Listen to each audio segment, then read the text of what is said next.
John Dorsey, the former general manager of the Cleveland Browns, is officially out.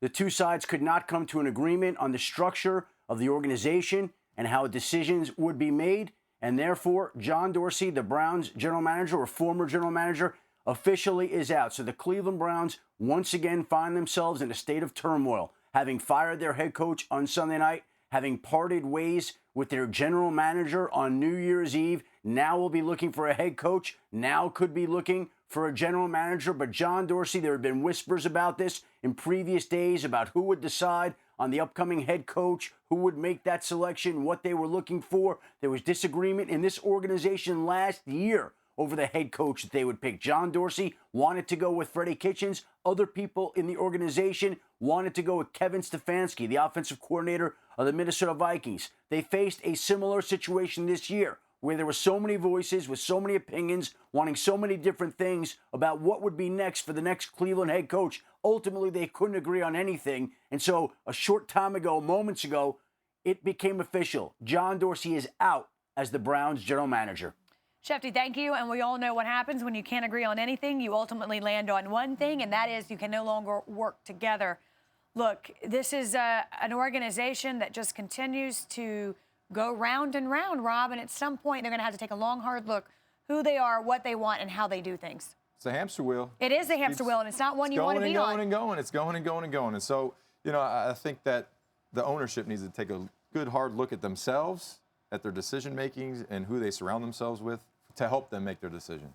I think what I shared earlier in the show about the owners giving call, or Jimmy Haslam specifically, calling around the league to people who've figured out a formula of success within their own organization, as well as others outside of the NFL world trying to get advice to see what he's missing. At least he's taking a look. Look, if I'm a Browns fan, as upset as I am about the Freddie Kitchens situation, perhaps as John Dorsey, I'm probably ultimately frustrated at just ownership and their decision-making and their lack of foresight. It seems that they've always just, they're not thinking these things through. And, you know, John Dorsey is a respected general manager. I would be surprised if he's out without a job for this season. I would think somebody would consider bringing him on as something.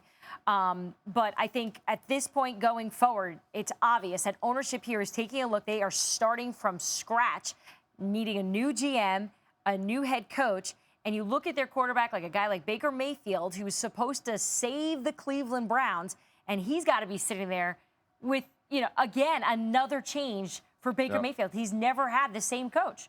Let me ask you this, Rob, and think about it for just a minute. I mean, I know the easy answer is yes. Mm-hmm.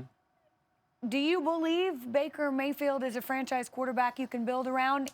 Is the grade incomplete because of the dysfunction he's been accustomed to? It's incomplete. Okay. And if I was an advisor or anyone in his camp, I would say, look, let's focus on this year here of being a better quarterback. How many commercials do we see Tom Brady in during the season?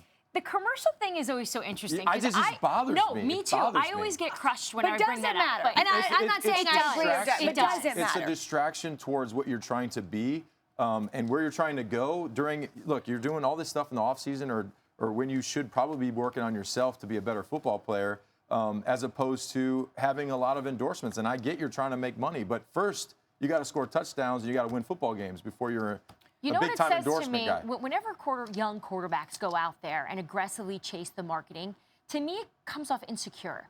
I'm not sure how long this is going to last. I need to go make as much money as I possibly can right now. That's how I've always read that. Hi everyone, thank you for watching ESPN on YouTube. For more sports, more analysis, download the ESPN app. And for live streaming sports and premium content, subscribe to ESPN+. We'll see you there.